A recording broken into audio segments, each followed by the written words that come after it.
peut donner une ovation à notre Père Céleste. Alléluia. Alléluia, vous pouvez prendre place.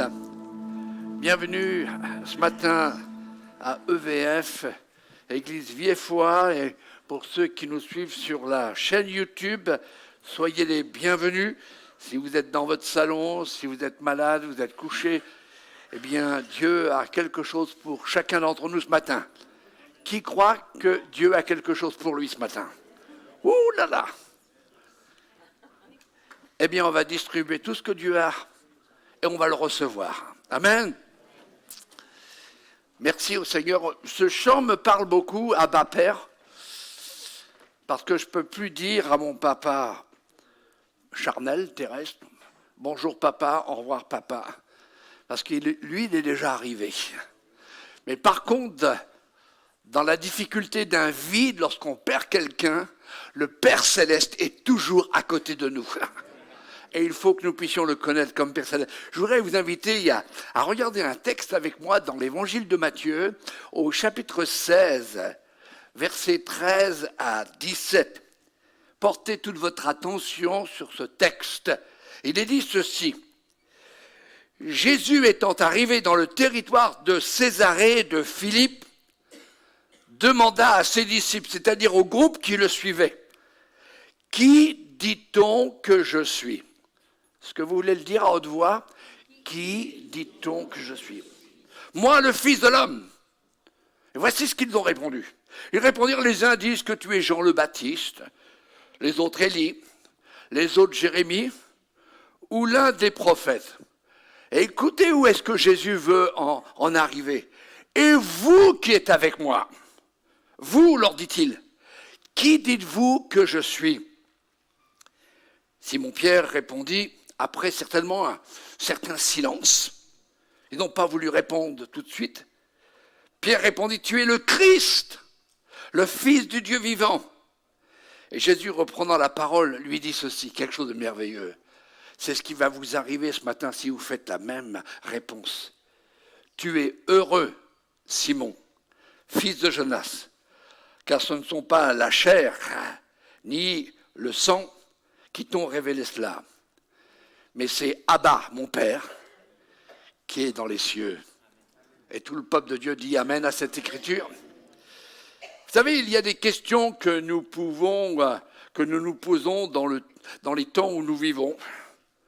Et très souvent, nous n'avons pas de réponse. Regardez aujourd'hui sur la scène du gouvernement, pas de réponse. Et puis nous aussi, pas de réponse. On se pose des questions. Et ce matin, permettez-moi de vous parler d'une question qui est posée par Jésus lui-même. La réponse à cette question va déterminer ce qu'est notre vie. Si nous portons une attention particulière à cette question, par 2 fois, Jésus posera cette même question, mais dirigée vers des personnes différentes. Il va dire, mais qui dit-on ce que je suis ou ce que Jésus est? Vous rendez-vous compte, chers amis, les disciples qui depuis presque 3 ans de proximité avec lui, ils ont vu des guérisons, ils ont vu des miracles, ils ont vu des morts ressuscités, des lépreux purifiés, des vies désordonnées rétablies, proclamant que Jésus était le Messie. Eh bien, ces disciples ne prennent pas position, ils se font discrets, parlent de ce que les autres disent, sauf un qui reçoit une révélation du ciel, de Dieu le Père. On aime toujours parler de ce que les autres disent. Et Dieu nous pose une question ce matin, mais qui dit-on que je suis? Et il veut que tu répondes toi-même, une réponse personnelle. Non pas, certains disent, d'autres églises disent, d'autres religions disent. Et Simon va prendre la parole. Tu es le Christ. Ça veut dire quoi? Tu es loin de l'Éternel. Tu as été l'envoyé de Dieu pour nous sauver. Tu es le Fils du Dieu vivant. Et Jésus lui donnera une merveilleuse réponse. Tu es heureux. Laissez-moi vous poser la question. Est-ce que vous êtes heureux? Oh, ça va. Vous êtes heureux en ménage? Ah, là, ça a baissé la température. Hein. Peut-être que tu as crêpé le chignon, peut-être qu'elle n'a plus de chignon, sa femme, mais bon, peu importe. Mais est-ce qu'on est vraiment heureux? On est heureux, non pas parce qu'on a tout ce qu'il nous faut, non pas parce qu'on a la belle voiture rouge, certains pensent une voiture rouge, ou parce que, disons, on a une belle famille, on a des petits-enfants, et puis alors, heureux les retraités. Ouais, d'accord. Mais heureux ceux qui disent « Tu es le Christ, le Fils de Dieu ». Vous savez, si notre réponse à cette question se trouve être la bonne, alors nous entendrons, nous expérimenterons la même réponse que Pierre a reçue. Tu es heureux. La même question nous est posée ce matin. Qui est Jésus pour toi? Qu'est-ce que Jésus pour nous? Je voudrais prendre un exemple tout simple. Vous marchez dans les rues, et spécialement hier, il paraît qu'ils ont décrété une fête, la fête du ventre. Moi, j'y ai pas été. J'en ai pas besoin. Puis ma femme me dit, à chaque fois qu'on va faire un tour, c'est trop cher. Mais imaginez que vous vous trouvez là, vous voyez des passants, et puis vous avez le courage de leur poser cette question. Et pour toi, mon ami, qui est Jésus? Ou vous arrêtez quelqu'un, ou celui qui est en train de vendre le meilleur des saucissons, en disant, goûtez-le. Vous lui dites, et toi, est-ce que tu connais Jésus? Et vous regardez, attention, il risque de vous bazarder un saucisson, ça sera gratuit pour vous si vous l'attrapez. Et vous aurez toutes sortes de réponses. Un peu comme ce que les disciples ont dit.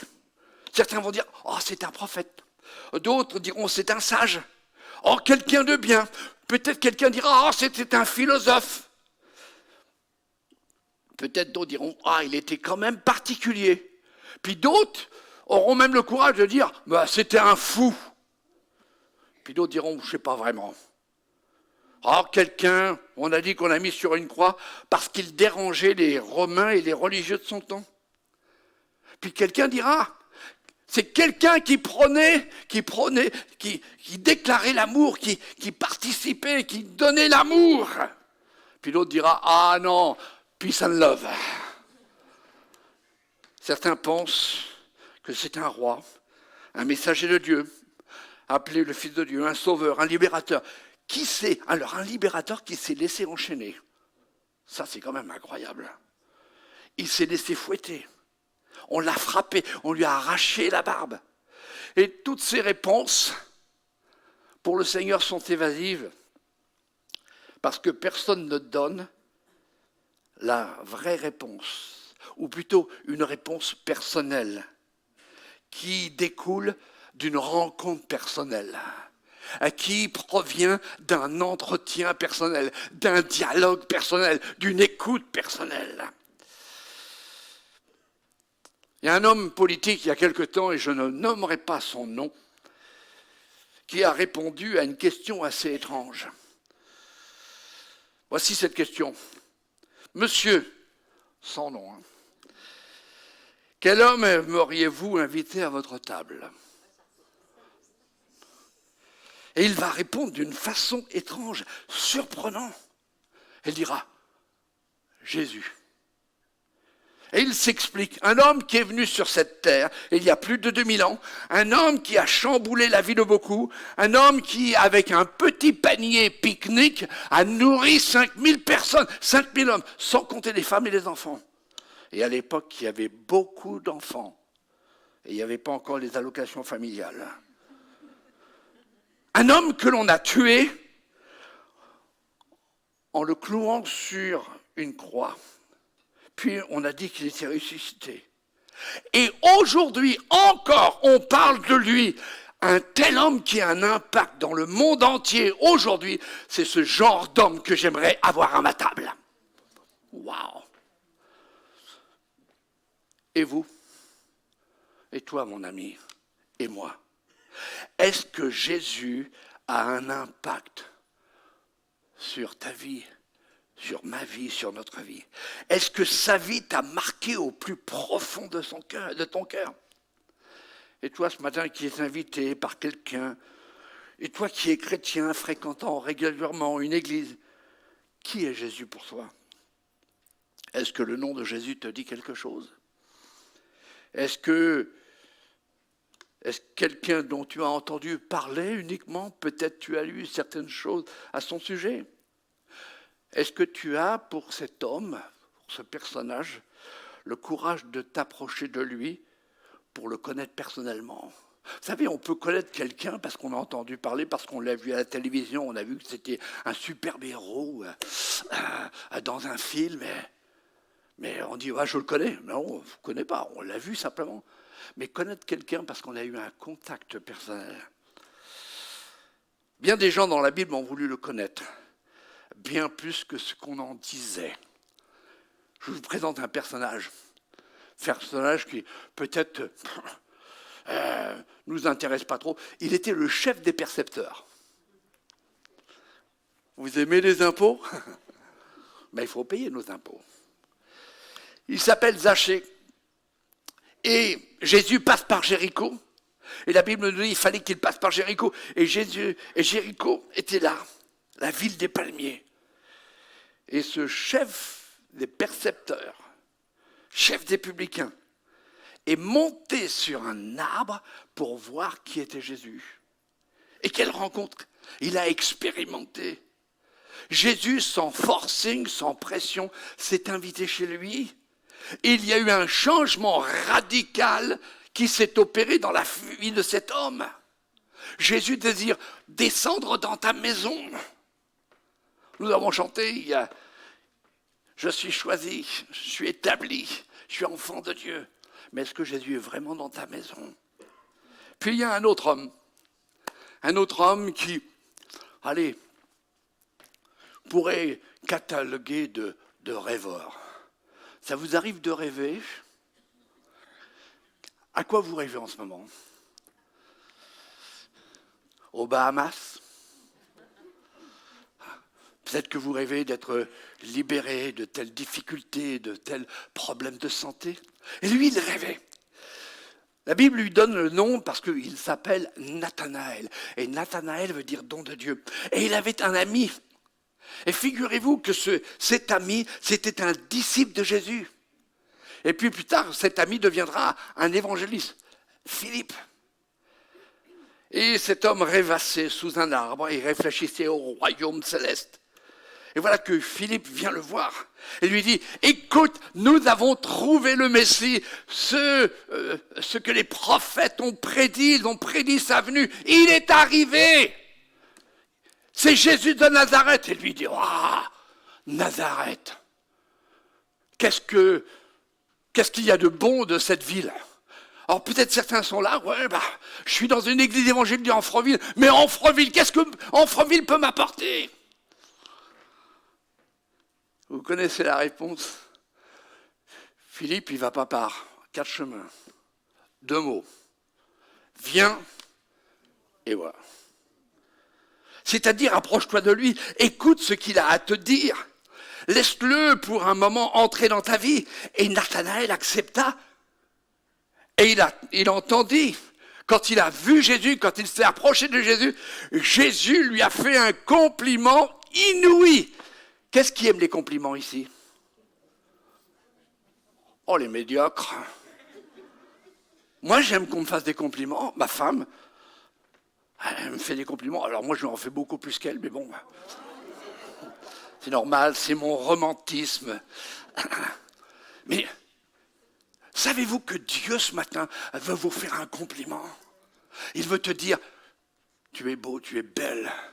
Mais je peux te rendre encore plus beau, je peux te rendre encore plus belle si tu me laisses entrer dans ta vie. Il vous fait des compliments. Il ne va pas dire, tu ne devrais pas être là, tu es plein de péchés. Non, il est venu pour nous sauver de nos péchés. Alors il entend un compliment extraordinaire. Et quel est ce compliment? Jésus dira, voilà un Israélite chez qui il n'y a pas de ruse, de fraude, de mensonge. À qui Jésus pourrait dire ceci ce matin? Pas de ruse, pas de fraude,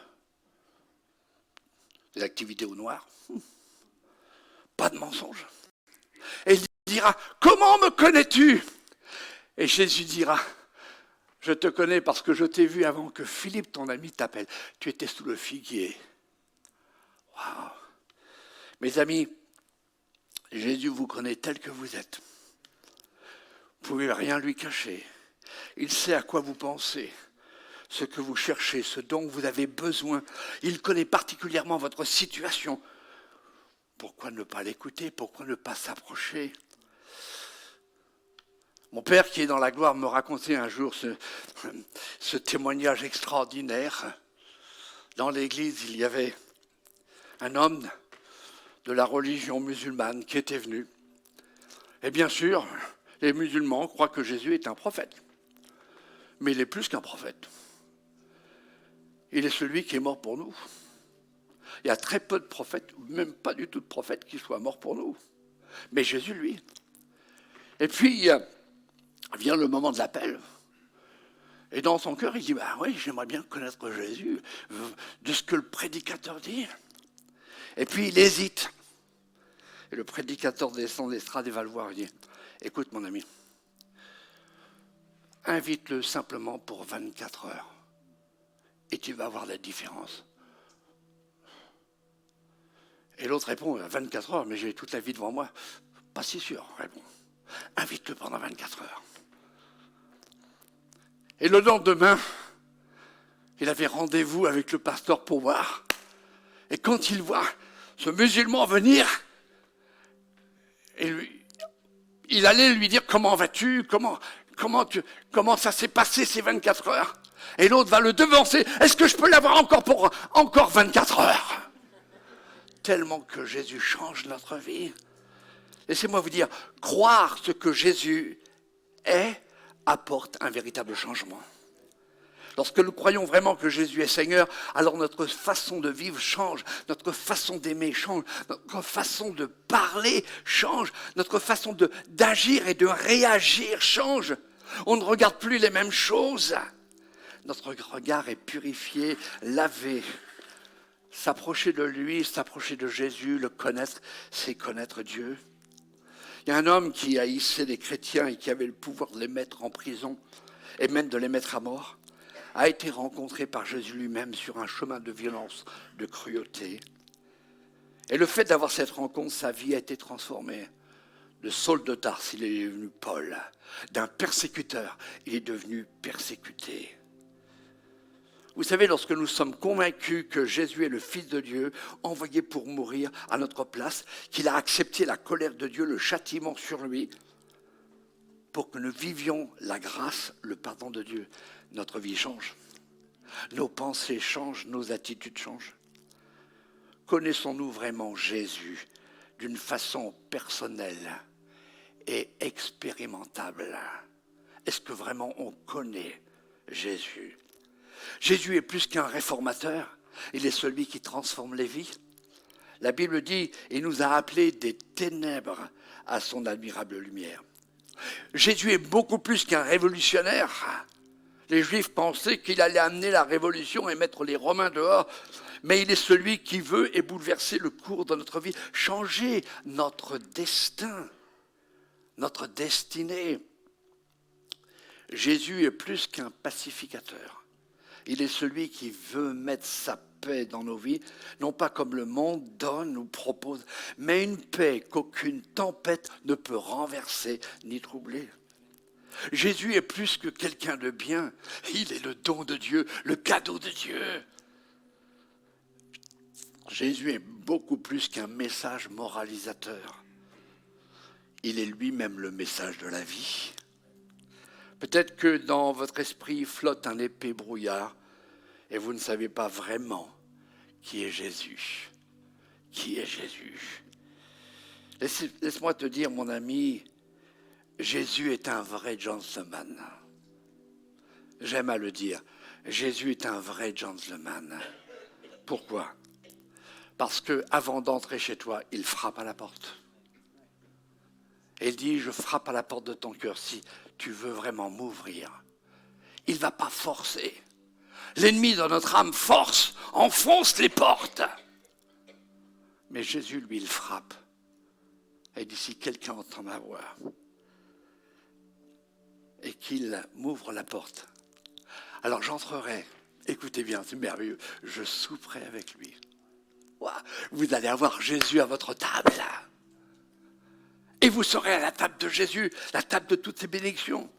Vous connaissez ce texte, nous les croyants, et c'est un texte que nous connaissons.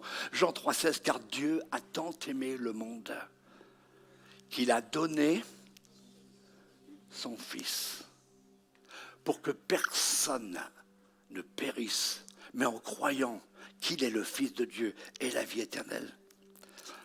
Je voudrais apporter une dernière pensée pour aussi vous lancer un défi. Aujourd'hui, nous sommes un peu dans un monde un peu chaotique, de confusion, on ne sait plus où est-ce qu'on va. Eh bien, laissez-moi vous dire, du temps de Jésus, il y avait un grand danger de le reconnaître en tant que Messie, Fils de Dieu. Il y avait un grand danger. Le Messie, en disant le Messie, qu'il est le Messie de Dieu, l'envoyé, le Christ loin, avait des conséquences terribles. Une telle déclaration a conduit à la mort de nombreux croyants, car les autorités juives et romaines persécutaient les chrétiens qui étaient prêts à prendre position pour le roi des rois. Du temps de Néron, les chrétiens étaient empalés sur les grilles de son palais et brûlés vifs, tout simplement, parce qu'ils croyaient que Jésus était le Seigneur. Ouais, vous ne nous encouragez pas beaucoup, pasteur, j'ai pas envie d'être empalé sur les grilles de l'Élysée. Hein. Mais laissez-moi vous dire quelque chose. Aujourd'hui, il faut des gens courageux pour pouvoir dire à tous ceux qui nous entourent, Jésus est mon sauveur, Jésus est mon Seigneur, Jésus veut sauver ta vie, transformer ta vie. Dire que Jésus est notre sauveur devient impopulaire ou est impopulaire. C'est le risque à prendre si nous voulons recevoir la vie éternelle. De toute façon, si nous recevons Jésus dans notre vie va changer. Les gens vont le voir, les gens vont le sentir, les gens vont l'entendre. Il y a tellement de croyants simplement de confession, mais qui restent silencieux par peur de ce que le monde va dire d'eux. Et je vais terminer par cette pensée. Notre foi est-elle simplement personnelle et discrète ? Et si elle est simplement personnelle et discrète, elle va mourir. Mais notre foi, si nous la partageons avec les autres, alors elle va demeurer éternellement. Amis chrétiens, mon frère, ma sœur, peuple de Dieu, y a-t-il un écart entre ce que tu professes de ta bouche et ce que tu vis ? Nous devons être cohérents. Pas être chrétien uniquement le dimanche à l'église et un petit peu dans notre maison juste quand on prend notre petit déjeuner ou quand on va au travail. Mais on doit être chrétien 24 heures sur 24 et montrer le changement dans notre vie. Si notre confession est Jésus est mon Seigneur, alors notre vie va refléter notre foi. Il y a 3 sortes de foi. La première, c'est ce que j'appelle la foi abstraite. Quelle sorte de foi nous anime ? Est-ce la foi qui sauve ? Ou c'est la foi en un Dieu qui est quelque part le Dieu du hasard ? Et on ne prend pas la Bible au sérieux. Beaucoup de personnes pensent qu'il y a plusieurs façons d'arriver à Dieu. Et c'est ce que j'appelle la foi abstraite. Pourtant, Jésus est le seul chemin qui mène à Dieu. Il est la seule vérité. Il l'a prouvé à la croix. Nous avons le choix d'ignorer la vérité, nous avons le choix, la liberté de discuter cette vérité, d'argumenter cette vérité, de refuser et d'appliquer cette vérité. Peu importe ce que nous faisons, la vérité reste la vérité. Tu ne peux pas enlever cette vérité. Et puis il y a la foi aussi que j'appelle une foi structurée, cérémonielle. On s'est marié à l'église. On fréquente de temps en temps à l'église des réunions. On vient à Pâques, parce que ça fait bien dans le décor de notre vie. Ou on vient à Noël. Ou même quelquefois, on va à l'église lors d'inhumation. Bon. Très, très joyeux. Dernièrement, lors d'une inhumation où je me trouvais, il y avait à peu près 350 à 400 personnes. Et à la fin de cette rencontre, moi j'étais avec quelques pasteurs, je vois quelqu'un qui vient vers moi et je le reconnais. Et puis il vient me voir. Il fait « Oh cousin, ça fait tellement plaisir de se voir et à chaque fois qu'on se voit, c'est dans un enterrement. » Il faudrait qu'on se voit plus souvent. J'ai dit « Oui. » Il n'y a plus de mariage chez nous et puis dans ta famille, dans la mienne. Vous savez, certains même vont apporter leurs enfants dans une église pour les dédier à Dieu, peu importe la manière. Mais ils vont essayer de les éduquer dans une certaine religion. Mais il n'y a pas de lien personnel avec Dieu. Ils ont une foi structurée, une foi cérémonielle, une foi traditionnelle, une foi d'éducation. Voilà la vraie foi, que j'appelle la foi transmissible, la foi partagée, la foi qui parle.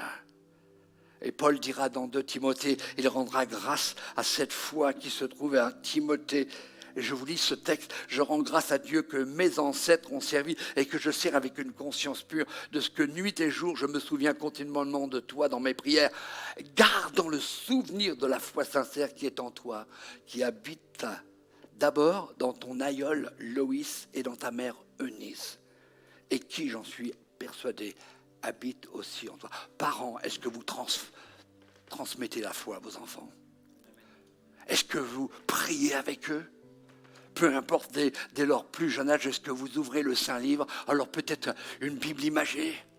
Mais est-ce que votre conduite prouve votre foi et votre attachement à Jésus? Quel genre de foi avons-nous? Vous savez, on ne peut pas vivre dans la lumière et vivre tantôt dans les ténèbres. Mais la lumière qui nous habite éclaire ceux qui sont encore dans les ténèbres. On ne peut pas fréquenter Jésus uniquement pour son mot de passe qui va nous ouvrir le ciel. Mais quand on le fréquente réellement, alors il change notre vie, il change notre destin, il change notre destinée. Et comment faire cela? Tout simplement invoquant son nom. La Bible dit ceci: crie à plein gosier et ne te retiens pas. La Bible dit aussi ceci: quand un malheureux crie, l'Éternel l'entend et il le délivre de toutes ses détresses, de toutes ses peurs, de tous ses doutes. Pourquoi ne pas essayer, toi qui ne connais pas Jésus personnellement, d'invoquer son nom, de dire: Jésus, je veux m'approcher de toi, fais-toi connaître à moi. Et la Bible dit ceci dans Jérémie: invoque-moi et je te répondrai. Tu ne peux pas appeler Jésus sans qu'il ne te réponde. Ça, c'est merveilleux. Et il dit ceci: et je t'annoncerai des choses que tu ne connais pas. Voici la conclusion. Elle va être très simple. Cherchez Dieu pendant qu'il se trouve. Invoquez-le tandis qu'il est près de vous. Voulez-vous croire en Jésus? Voulez-vous le recevoir à votre table? Parce que si ce Jésus est mort il y a plus de 2000 ans et qu'il est monté au ciel, ce Jésus va bientôt revenir pour chercher son Église. Seras-tu prêt? Il n'y a que ceux qui croient que Jésus est le Messie, le Christ, le Fils de Dieu, le Sauveur, le Rédempteur, qui auront leur place avec Jésus. Voulez-vous avoir votre nom écrit dans le livre de vie? Voulez-vous avoir votre vie remplie de sa présence, remplie de joie? J'aimerais pendant quelques instants que nous puissions faire silence dans nos raisonnements. Un jour de ma vie, j'ai arrêté de raisonner au sujet de Jésus. Et je lui ai dit, je suis tellement triste, je suis tellement malheureux. Ma vie n'a aucun sens. J'ai besoin de toi. Jésus est entré dans ma vie. Et au moment où il est entré dans ma vie, le mensonge a quitté ma vie. La méchanceté a quitté ma vie. L'esprit de vengeance a quitté ma vie. Les pensées obscènes ont quitté ma vie. Et la joie de Dieu est entrée dans ma vie. Et la joie de Dieu est devenue ma force. Tout simplement parce que j'ai ouvert la porte de mon cœur. La clenche de la porte de ta vie se trouve à l'intérieur. Et rappelle-toi, le Christ est un gentleman. Il te laisse libre. J'aimerais pendant quelques instants faire cet appel, lancer ce défi à tous ceux qui sont ici. Quelle sorte de foi tu as? Est-ce que c'est une foi abstraite? Dieu, il est peut-être quelque part, je n'en sais rien. Est-ce que c'est une foi structurée, traditionnelle? Ou est-ce que c'est une foi qui est vivante et que tu transmets de génération en génération? C'est une foi que l'on veut partager. Ce matin, avec toute simplicité, j'ai voulu partager ce message. Qui dis-tu, mon ami, qui est Jésus? Est-il ton sauveur? Est-il ton Seigneur? Est-il ton maître? Est-il ton rédempteur? Est-il ta vie? Est-ce qu'il est ta joie? J'aimerais simplement lancer cet appel, vous qui peut-être n'avez pas dans votre vie Jésus. Vous le connaissez d'une façon historique, mais pas personnelle. J'aimerais vous inviter. Et vous, chrétiens, peut-être qui avez lâché peut-être ce nom de Jésus, où votre vie a perdu cette flamme d'amour. Je voudrais vous inviter à vous lever à votre place. D'une façon discrète, je vais prier pour vous. Et je veux croire ce matin que l'ennemi de votre âme, celui qui veut votre malheur, votre destruction, est vaincu ce matin. Il est vaincu. Les chaînes sont brisées. Les doutes partent. L'incrédulité est enlevée. La déprime disparaît. Ce matin, qui veut se lever pour Jésus? Qui veut dire oui, j'ai besoin de le connaître davantage? Il y a des personnes qui sont déjà en train de se lever. Et peut-être tu dis oui, mais je ne connais pas vraiment bien. Le fait de t'approcher de lui, il va se faire connaître à toi. Et tu vas connaître réellement la vie de Dieu en toi. Y a-t-il d'autres personnes? Est-ce qu'il y a des chrétiens qui veulent à nouveau une foi vivante, une foi transmissible, une foi que l'on partage? Alors lève-toi à ta place. Est-ce que je peux demander à toute l'assemblée de se lever? Est-ce que vous pouvez répéter après moi cette prière? Seigneur Jésus, je te reconnais comme le Fils de Dieu. Je t'ouvre la porte de mon cœur, de ma vie. Fais-toi connaître à moi. J'ai besoin de toi. J'ai besoin que tu viennes changer ma vie. Je veux être une preuve irréfutable que tu es le Christ vivant. Merci de ce que tu entends mon cri ce matin. Je te remercie pour cela. Au nom de Jésus. Et tout le peuple de Dieu dit Amen.